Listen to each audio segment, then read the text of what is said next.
Profil Kiai Haji Madudin Usman Al-Bantani pada tahun 2023 sebelum polemik nasab mencuat ke publik itu sudah terekam di buku yang berjudul Ensiklopedia Karya Berbasis Tokoh Pesantren. Ini merupakan buku dari Direktorat Pendidikan Diniyah dan Pondok Pesantren, Direktorat Jenderal Pendidikan Islam Kementerian Agama Republik Indonesia. Penulisnya Aris Ridiana, Mohoirul Anwar, Ahmad Wahyu S, Munif Solihan, Zain Musrifin, A. Said Hasan Basri. Selain Kiai Haji Madudin Usman Al-Bantani ada banyak profil-profil yang lain dan saya sekilas-sekilas membaca. Ya, meskipun saya merasa tidak cocok dengan karya para tim penulis ini, secara keseluruhan saya tidak cocok.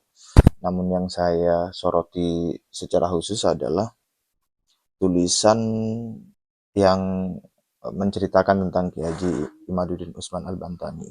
Di halaman, sebentar saya carikan ya. Di profil nomor 40, halaman 182. Saya bacakan. Imaduddin Usman Al-Bantani. Kiai Haji Imaduddin Usman Al-Bantani lahir 1976 sampai sekarang. Kini sebagai pengasuh pondok pesantren Nahdlatul Ummah Kresek Kabupaten Tangerang sekaligus sebagai ketua RMI PBNU Provinsi Banten.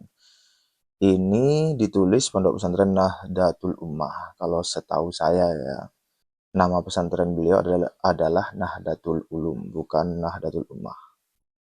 Jadi ini salah juga ini sepertinya. Kiai Madudin cukup produktif menyusun kitab dalam bahasa Arab yang meliputi berbagai disiplin ilmu seperti nahwu, sorof, tasawuf, dan mantik dalam kurung logika, ilmu tajwid, faraid, usul, dan tafsir. Hal ini merupakan sesuatu yang langka di kalangan ulama muda Banten. Kiai Madudin mewarisi darah ulama Banten kenamaan yang populer di Jazirah Arab yang dijuluki Sayyidul Ulama Hijaz, yaitu Syekh Nawawi Al-Bantani. Bakat menulis beliau sudah tampak saat nyantri dan kuliah karena menjuarai karya tulis ilmiah berbahasa Arab tingkat Stein kala itu, kini UIN Banten. Sanad keilmuan Kiai Madudin diawali dari Syekh Sanwani Ponpes Ashabul Maimanah Sampang Tirtayasa, Banten, Syekh Sanja Ponpes Riyadul Alfiyah Kadu Kawang Pandeglang, Banten, Syekh Hasuri Tahir Ponpes At-Tahiriyah, Kaloran Serang, Banten, Syekh Abu Yadim Yati Cidahu Pandeglang, Banten, Syekh Bustomi Pandeglang, Banten, Syekh Rofiuddin Al-Bantani, Syekh Hasan Syekh Hasan Basri Al-Karwani, Syekh Rusdi Al-Bantani, Syekh Salahuddin Al-Kalwani, dan Syekh Muhammad Ibn Ibrahim Ibn Abdul Bais Al-Kattani Al-Askandari dalam kurung Mesir. Di suatu kesempatan, Kiai Mat juga menceritakan apa namanya ya, mungkin semacam sanad ya, sanad atau ijazah atau sertifikasi yang beliau dapatkan dari Mesir, tapi beliau belum menceritakannya ke publik gitu. Jadi saya tidak mau buka juga. Karya ulama. Adapun karya-karya Kiai Haji Madudin Usman Al-Bantani adalah satu, kitab Al-Fikratun Nahdiyah fi Usuli wal Furu'i Ahli Sunnah wal Jamaah. Saya bacakan juga ya. Sistematika penulisan kitab ini mengikuti kaidah umum sebagaimana kitab klasik ditulis, terutama kitab fikih, yaitu diawali dengan bahasan Toharoh sebagai bab pembuka dengan segala kajian permasalahannya. Kitab Al-Fikratu An-Nahdiyah fi Usuli wal Furu' Ahli Sunnah wal Jamaah terdiri dari 7 bab, 52 pasal, dan 165 kajian masalah. Al-Fikratu An-Nahdiyah fi Usuli wal Furu' Ahli Sunnah wal Jamaah tidak hanya membahas fenomena ikhtilaf terkait ubudiyah ringkasnya dalam fikih. Ini juga kalimatnya membingungkan bagi saya. Namun, kitab ini juga membahas akidah dalam kurung teologi Asy'ariyah Maturidiyah sebagai konstruk landasan akidah umat Islam dalam payung besar bernama Ahli Sunnah wal Jamaah. Pada halaman 4 dijelaskan bahwa yang maksud Ahli Sunnah wal Jamaah adalah mereka yang mengikuti manhaj akidah Imam Abu Hasan al-Asy'ari dan Abu Mansur al-Maturidi. Dan ternyata Madzhabul Arba'ah, mazhab 4 yaitu Imam Hanafi, Asy-Syafi'i, Maliki, dan Hambali masuk dalam satu gerbong besar pemikiran, yaitu mengikuti akidah Asy'ariyah ini sebagaimana pendapat Tajuddin As-Subki atau Bakat As-Syafi'iyah Ahli Subki yang dijadikan referensi oleh sang mu'allif. Secara tidak langsung, kitab ini mengkonfirmasi bahwa golongan Islam non-mazhab atau tidak mengikuti paham Asy'ariyah dalam akidah bukan bagian dari Ahlus Sunnah wal Jamaah. karena terminologi Ahlussunnah wal Jamaah muncul sebagai fenomena jawaban perseteruan antara Mu'tazilah dan Jabariyah. Kitab ini walaupun tidak berukuran babon tetapi padat dan berbobot karena didasarkan pada maroji otoritatif dari kitab-kitab para mujtahid mutlak. Hal yang unik dan menarik, penulis menyajikan hidangan permasalahan-permasalahan yang sering dihadapi masyarakat umum, namun sering dianggap tanda kutip kesesatan dalam kehidupan real menyangkut ibadah, baik yang fardu ain, kifayah, ataupun berkedudukan sunnah yang biasa dilakukan warga NU, semisal sholat sunnah Rebo Wekasan atau tolak bala. Menurut kitab ini, dibolehkan dengan syarat niatnya adalah sholat sunnah hajat untuk mencegah mara bahaya di halaman 38. Membaca lebih lanjut, kitab ini membawa pembaca pada permasalahan-permasalahan yang menantang. Kenapa menantang? Karena hal-hal yang biasa dikaji dalam Bahsul Masail oleh penulis disajikan dalam kitab ini, sehingga memudahkan pembaca mencari jawaban tanpa harus berselancar membuka lembaran-lembaran kitab induk yang beratus halaman, berpuluh bab, serta berbilang-bilang kitab. Di kitab Al-Fiqratun Nahdiyah fi Usuli wal Furu' Ahli Sunnah wal Jamaah tinggal melihat daftar isi, kemudian membuka halaman sesuai permasalahan, maka pembaca menemukan jawaban yang didasarkan pada pendapat-pendapat ulama Syafi'iyah lengkap dengan sumber rujukan dan qaul ulama yang dijadikan referensi. Sebagai contoh, sajian permasalahan dalam kitab ini yaitu tentang fenomena amaliyah yang biasa dilakukan oleh kebanyakan masyarakat Nusantara. Amaliyah warga Nusantara saya ulangi, Amaliyah warga Nusantara sering menjadi bahan bulian dengan istilah bid'ah dolalah. Kitab ini menepis tuduhan itu dengan dasar pijakan keilmuan tradisi pesantren. Jika dianalisis, ini menunjukkan dinamisme dalam memposisikan teks-teks hadis.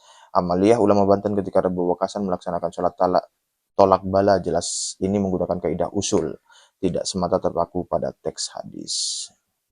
Di atas sebagai contoh, jika kitab Al-Fiqratul Nahdiyah fi Usuli wal Furu' Ahli Sunnah wal Jamaah memberikan solutif, ini kalimatnya juga membingungkan, memberikan solusi, mungkin begitu ya. Tidak terjebak pada teks-teks agama yang bersifat normatif tanpa dibarengi pemikiran dan konteks permasalahan. Dari itu, kiai tidak mudah menuduh segala sesuatu yang tak dilakukan Rasulullah tertolak alias dolalah. Kitab ini pula menghidangkan alam pikiran kaum NU yang mempercayai kedudukan aulia atau para wali, sehingga di halaman 224 sampai 227 dikupas tentang jenis-jenis sebutan wali, termasuk tentang khorikul adat. Kitab ini patut dimiliki oleh para kiai, ustadz ataupun dosen yang mengkaji hukum Islam dan tradisi pemikiran keislaman. Keunggulan kitab ini adalah seumpama kantong ajaib yang dimiliki oleh Doraemon. Setiap permasalahan umat mampu dijawab, karena ada 165 permasalahan yang sering muncul dalam kehidupan di masyarakat. 165 permasalahan ini sesungguhnya merupakan kunci pembuka untuk menjawab permasalahan lainnya. Dasar-dasar konstruk pijakan dalil kitab ini bersumber pada kitab-kitab babon, diantaranya kitab Rawdatul Talibin, Tuhfatul Muhtaj, Al-Majmu', Hasyiyah Buzairimi, Mughnil Muhtaj, Fathul Bari, dan lainnya. Hidangan yang disajikan oleh mualif kitab ini cukup luas. Permasalahan ubudiyah tuntas dibahas dari toharoh hingga muamalah, semisal perbankan pun ikut dibahas. Di samping hal furu'iyah terkait membaca Al-Quran bagi si mayit di pekuburan, ada pula bahasan terkait maulid Nabi Muhammad SAW dan sejarah yang melingkupinya. Bahkan hukum mengucapkan hari Natal ikut dikaji. Bab 2 halaman 232 membahas Nahdlatul Ulama, asas dasar, konun NU, asas NU, secara pemikiran. Titik, kalau di naskahnya itu nggak ada titiknya. Pertama, moderat dan adil dalam menyikapi permasalahan. Kedua, tasamu atau toleran kepada sesama insan. Ketiga, tawazun seimbang atau proporsional. Dan yang keempat adalah amar ma'ruf nahi munkar. Bahasan ahli sunnah wal jamaah difokuskan pada dua tokoh pendiri Asy'ariyah Maturidiyah, yaitu Abu Hasan al-Asy'ari dan Abu Mansur al-Maturidi, yang ajarannya tertuang dalam kitab-kitab khas Asy'ariyah Maturidiyah seperti kitab Maqalat al-Islamin wa Ikhtilafi al-Musallin lil Imam al-Asy'ari, Al-Aqidah at-Tahawiyah li Ibn Ja'far al-Tahawi, Al-Aqidah al-Sanusiyah al-Kubra li Muhammad Yusuf al-Sanusiyah. Inti bahasan diantaranya rukun iman, takwil sifat Allah sampai tentang melihat Allah kelak di akhirat. Lihat bab 3 halaman 248. Bab 4 halaman 364 membahas tentang firqah golongan di luar ahli sunnah wal jamaah, yaitu Syiah, Mu'tazilah, Khawarij, dan Murji'ah. Selanjutnya Jabariyah, Qadariyah, Mujassimah, dan Wahabiyah ada di halaman 276.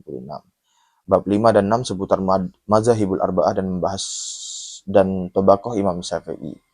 Bab penutup menghidangkan tokoh tasawuf rujukan ulama Nahdlatul Ulama, yaitu Abu Qasim Junaidi al-Baghdadi dan Imam al-Ghazali. Demikian sekilas tentang kitab Al-Fikratun Nahdiyah fi Usuli wal Furu' Ahli Sunnah wal Jamaah. Untuk lebih jelasnya silakan baca kitabnya secara langsung. Itu nomor satu karya Kiai Haji Madudin Usman Al-Bantani yang dituliskan dalam buku ini. Nomor 2, An-Nailul Kamil Syarah Matan Awamil. 3, Nihayatul Maksud Syarah Matan Nadham Maksud. 4, Asyarhul Maimun Syarah Kitab Matan Al-Jahorul Ma'nun. 5, Al-Jalaliyah fi Qawaid Al-Fiqhiyah. 6, Al-Ibanah Syarah Matan Rahbiyah. 7, Talkhisul Husul fi Ilmil Usul Syarah Kitab Matan Nadham Waraqat. 8, At-Ta'aruf fil Ilmi Tasawuf Al-Burhan ila Tajwidil Quran, itu yang 9. 10, Al-Anwar Al-Bantaniyah fi Ikhtilafi Ulama'i Kufah wal Basyrah. 11, Al-Muhimmah fi Syarhi Matil Baikuniyah. 12, Al-Fathul Munir fi Syarhi Nazmit Tafsir Lizamzami. 13, Fathul Ghafur fi Abyatil Buhur. 14, Al-Manahijus Sofiyah fi Syarhil Alfiyah. Di sini hanya dituliskan 4, tapi sebenarnya masih banyak lagi lainnya karya dari Kiai Majuddin Usman Al-Bantani. Bisa teman-teman download di kolom deskripsi video ini ya.